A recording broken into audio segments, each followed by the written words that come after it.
Todo ano, a mensagem do Papa para a Quaresma chega como um convite para a gente parar e refletir um pouco.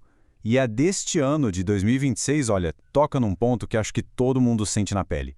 Como é que se acha um centro no meio de tanta distração, de tanta correria? É sobre isso que a gente vai conversar hoje, mergulhando nas ideias centrais dessa mensagem. A reflexão toda parte daí dessa pergunta que é quase um eco na vida de muita gente. Pensa bem, com tanto barulho, tanta ansiedade no dia a dia, como é que se faz para se reconectar com aquilo que é essencial de verdade? É essa questão que vai guiar todo o caminho que a mensagem propõe. E a primeira resposta, a primeira grande sacada é mudar o jeito de enxergar a Quaresma, sabe? Deixar de ver como só uma obrigação e passar a ver como um convite. Um convite para dar uma pausa, reorganizar a casa por dentro, sabe? Colocar o espiritual no centro de novo e com isso dar aquele novo impulso, aquele gás na fé. Tá, mas como fazer isso na prática? A mensagem desenha um caminho bem concreto, baseado em 3 pilares. E o primeiro deles, que é a base de tudo, é a arte de escutar. E aqui tem um ponto que é fundamental. A mensagem faz uma diferença enorme entre simplesmente ouvir e, de fato, escutar. Parece a mesma coisa, né? Mas não é. Ouvir é passivo, é o som que entra pelo ouvido sem muito esforço. Agora, escutar?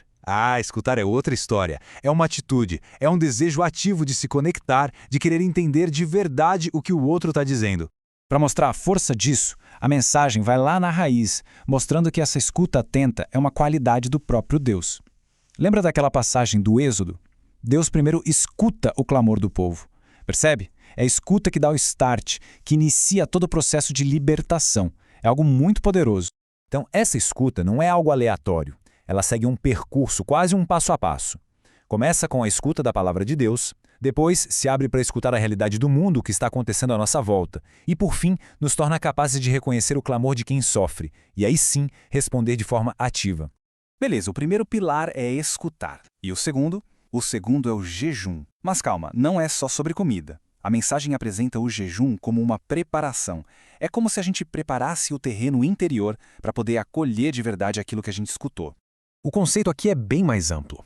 É menos sobre o que se deixa de comer e mais sobre o porquê se jejua. Vira um exercício para a gente se perguntar do que eu tenho fome, de verdade. É uma forma de olhar para dentro e reordenar nossos desejos, de focar no que é realmente essencial.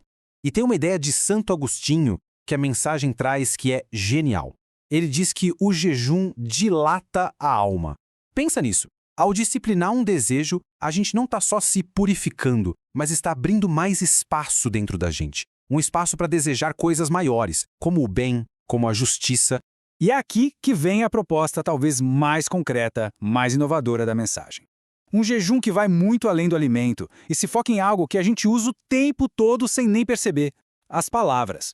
A ideia é bem direta. Jejuar de palavras que machucam. E aí a lista é grande, né? É renunciar àquele comentário ácido, ao julgamento apressado, à fofoca sobre quem não está presente, à calúnia. Isso vale para a família, para o trabalho e, claro, para as redes sociais. É um chamado, no fundo, para desarmar a linguagem.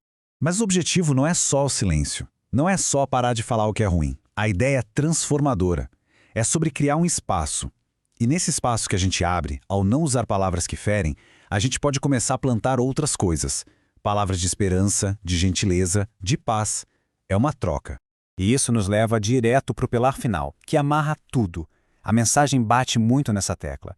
Escutar e jejuar não são práticas para se fazer sozinho, isolado. Elas devem ser vividas em comunidade.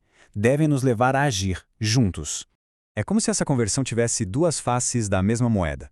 Uma individual, claro, acontece dentro da consciência de cada um. Mas a outra é comunitária. Porque quando uma pessoa muda a forma de escutar e de falar, isso impacta diretamente a qualidade das nossas relações, seja na família, nos grupos, na sociedade inteira. No fim das contas, a mensagem se consolida como um verdadeiro chamado à ação, juntando esses 3 pilares com um objetivo muito claro em mente.